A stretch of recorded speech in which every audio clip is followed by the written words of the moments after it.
These are the best highlights from the matchup between T1 and Top Esports during the grand finals of the 2024 Esports World Cup. Gives him enough of an idea as to what's going on here. As there goes the blue buff. Tien possibly out of position though, as Kerry is going to move on over first. Gumayusi and Jakilov are fighting. No more blade caller going to be available. The heal comes in to make sure Gumayusi is safe, and Tien is in so much trouble. Faker's going to come over. That's first blood for Gumayusi, and Arcane Shift gets Jakilov out of trouble. But T1 so far. And I think a lot of this comes down to the fact that it felt forced. You know, you have this Ezreal prio, you want to use it, but you're still an Ivern, you know? Maybe with a different jungler, you could have gotten more out of that. And Ona, full knowledge of what's going on here. Tien not going to be able to land anything, and Ona's going to grab the second kill onto this tree. For T1, ending up pushing back the Leona. They have full prio in mid, and breaking through this choke point with Keria having level 6 is just off the cards. 369, flashless topside. T1 winning everywhere again, and it's just going to be the Dragon going over uncontested. There's nothing this Ivern can do with level 6. It's not a spike he can use. Towards the top side, and T1 already on these grubs. Should be one of them out of this second 3 to go over to Ona at least. They might be able to stick around, and 6 grubs when they have so much power in side lanes with this Rumble Yasuo. It's going to mean that these turrets could be really in trouble. There's the 5th and the 6th, not looking like it's going to be contested anytime soon. And from an early game, there was just T1 finding, like, this was at what, 5-6 minutes? And it looks like T1, they were thinking that that might be happening, as the Rift Herald will be started by TES, with a lot of people moving up that river. Daisy getting aggressive, teleport to come in though. As you can see, Faker wanting that flank angle.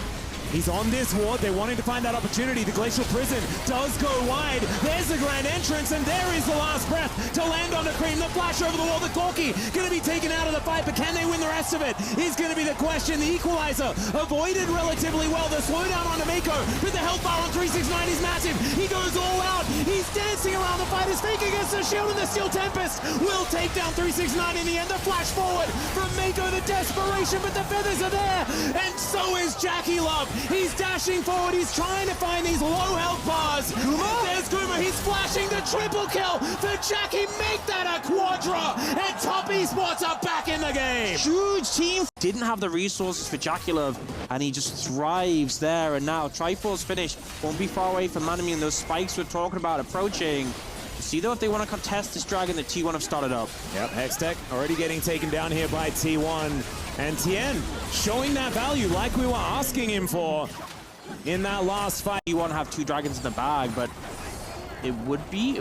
wait a second. Yeah, Ona's not going to be able to find the knockup. Yeah. Able to get himself out of the way. It would be huge if Top Esports get it, but also just the Cinders, the extra ability haste of Corki and Ezreal can be so massive. Yeah, Solar Flare coming on through. That is going to be Cream teleporting on top of an equalizer that was put down for the minion wave. All out comes in. Carrier just quickness to make sure that everyone's charged, but the double Q will connect. 369 likely to go down, but they'll take a 2-for-1 any day of the week in this game state. He also denies the kill there from Owner, meaning that Keria is going to pick that one up, so walks out from the Sejuani. Faker will get a turret here in exchange, but it is going to be a turret for turret. First brick going, okay. However, T1. instead.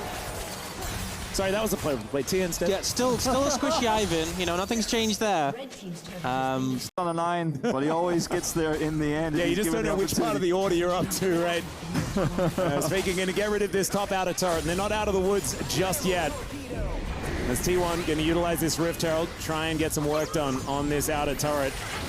Should be able to get a charge out of Shelly. And the turret ripe for the taking, but isn't going to be giving... To continue to group like this and essentially 4-1 with Zeus, because without map control, this composition will fall apart very quickly, as Keria is making a big risk here. Will get out with his life. Well, really, it's a pretty fun way to get towards a Demolish proc as he sidesteps the True Shot Barrage. Gumayusi be very dangerous around that fight.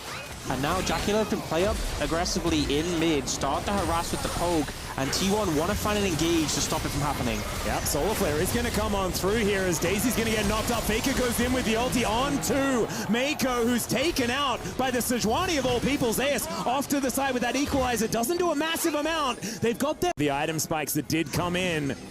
Zeus on a flank angle is looking pretty scary as well. If they can get behind the tree line so to speak, that Tien's going to put up. This could be big, and there it is! Tien already taking so much damage, the redemption comes down, but it doesn't let Jackie up! He dies in the blink of an eye! They traded for the Rumble, though. 369 still trying to get out of there, as Gumayushi trying to chase through, and Faker is able to clear up the rest of them. They didn't even need the Xayah in the fight, as it turns out, as Cream is going to die. Gumayushi comes in, some casual auto attacks, and who cares about Dragon when you can kill a purple worm? And what we are there for the follow-up, the engage is flawless for T1. When your Rumble is this far ahead, forget CC setup for the Ezreal. Just assassinate him. And that's exactly what they did. Drop the equalizer, press the flame spitter, down goes the Ezreal. We've got an AD carry, you don't. And the Yasuo is just so tanky with this. B coming in here from Fit. He's just back again. Better type vibes as the equalizer does go down, and Jackie Love, he wants Arcade Shift over. He needs to, but he's still dead. Faker is going to put his sword into him. And gold lead is going to be further pushed. It's only 1,600 on the Baron play so far. As okay, that's an aggressive move as Carrier once again taking matters into his own hands. Doesn't even go down as they've taken one for now. This might be an opportunity though. They all out, but Ona, he is out. He's just going to walk away from it. The frontliners just kind of limping after that, but that's all they need to do. As T1's push is at least going to be stopped. Featherstorm, and Gumayushi just throws the feathers at him and he dies. And at this point, T1 are just outplaying Top Esports every time. 2 fights in a row have been extraordinarily good. Bit of a trading places there with Ona as Daisy's being very frustrating, but this turret is not long for the world. And T1, they have that sieging tactic of put down a whole bunch of fire on the floor, and you can see Top Esports respect it. And you carry yourself out getting the information here, but Top Esports immediately remove those wards. All 5 members grouped up, they're looking for the GOAT. Faker not going to give his back to 369. There was a solar flare, lands on it too, and there is the Q, it's a follow-up. Going to be enough? Carrier says absolutely, and then gets himself out of there. Faker could be in trouble though, and Top Esports stand their ground, because Gumayushi, he just wasn't there for that one. It is only 1 kill though for now, and they do send Cream home. So a 4v4 here in this mid lane as the action ends. They're looking for more though. They want to take out this turret. Bounty's up, only 2 minions here. Teleport to keep it alive as they really want this turret gold.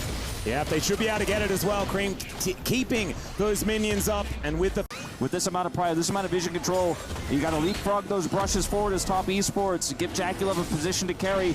Carry will be spotted on this flank, but it may be too late. Yeah, Gumayushi out of vision. Carrier is going to walk over that controller as this Dragon is going down low. The ulti is going to go wide there from Ona though, as you can see 369 looking to keep Carrier out. There's the Infernal Soul though, and the equalizer is phenomenal. The grand entrance from Carrier once again as Faker is going to flash on top of TM. The all-out comes through from 369, but he's just dead because now there's a Xayah in the fight. It's a clean ace, and T1 are looking to take their last nexus of EWC. The team fighting is excellent. The target selection is supreme. T1 have ramped up over the tournament and are looking to end this game. Such a great flank from Carrier spotted, but this team is in position to follow up. No one can punish him.